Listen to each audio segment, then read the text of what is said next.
What's up mga boss? So may nabasa ako dito at may mga iilang tanong kung nasa na nga daw ba yung game test ng Legion 5. Game test, Legion 5. Sakto boss oh. Tara, game test na natin to.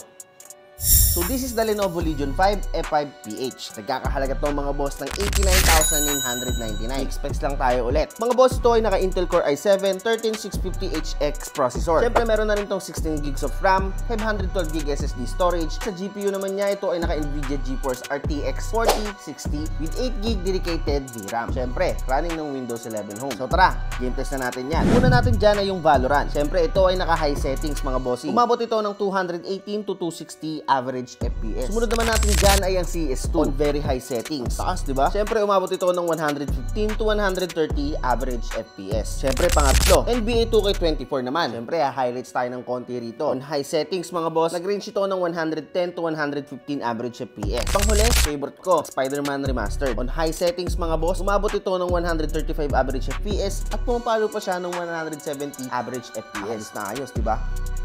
Meron tayong dalawang mabigat na games na tinest dito at kayang-kaya niya. Kaya rin ito para sa multitasking, video editing at iba pa. Kaya kung gusto mo nito, mag-inquire ka na. Siyempre, dito lang yan sa UniPC for affordability. It's the quality.